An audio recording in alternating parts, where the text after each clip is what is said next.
Today we're going to be doing a one-stroke zombie. I am using the Tag Snake one-stroke.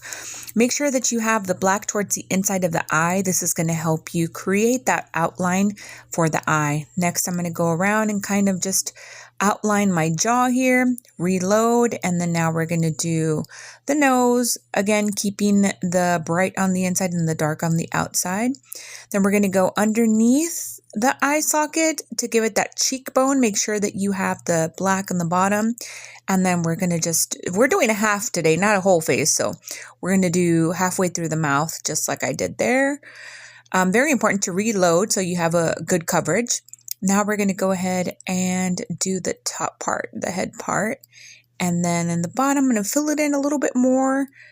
And we're going to add some green. I'm using like maybe a sagey green. I don't know. It looks a little bit like puke if I'm being honest.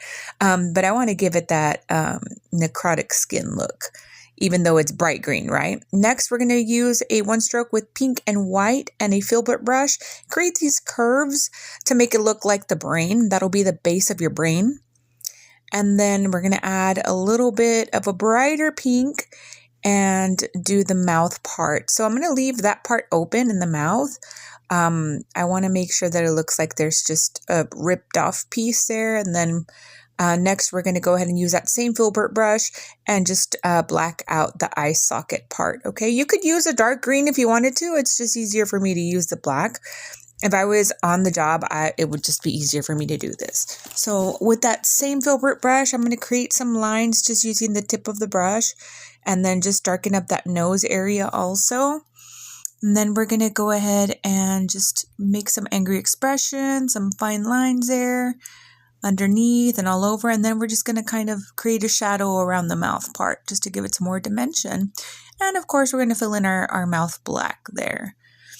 Okay, next we're going to go ahead and do the teeth. I'm using a Flora brush with some white and yellow because zombies do not have white teeth. And then I'm going to make these teeth pretty thick. I don't want them to be straight at all. I mean, it's a zombie. They don't have perfect teeth. I doubt they go to the dentist. So once you're happy with your teeth, you're going to grab, well, I have this awesome stencil that resembles a brain. I'm going to use some red Star Blend just to give it, again, more depth and definition here. You can skip this part. If you did just the one stroke with the little curves, would be fine, but I just wanted to give it a little extra. And then with that same red powder, I'm going to go in and give it a little more shadowing in the mouth part, especially where it's going to be without any teeth. There we go. So you want to work smarter, not harder. Use the tools that you have on hand. Next, we're just going to go ahead and outline the teeth. Like I said, you don't have to make it perfect. It is a zombie. The whole trick of it is to make it look ugly. The boys or even the girls that like all the spooky stuff will love it this way. They don't want a cute, pretty zombie. No, they want an ugly zombie.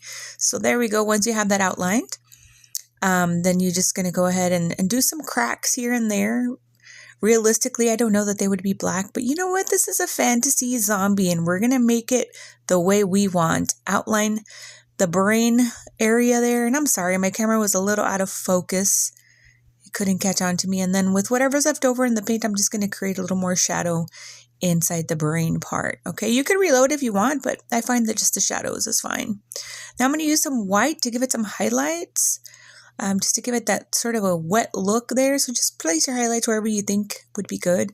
Do the same thing in the mouth and kind of blend it out a little bit, because realistically they'd be kind of gooey and gruesome there, and maybe some saliva just dripping down there. So we're going to do that, and then some highlights here and there, just again to give it a little more interest. Next, we're going to splatter some blood. Same filbert brush, my trusty dusty filbert brush, with extra watery red paint, and just splash it all over because maybe the zombie just ate somebody.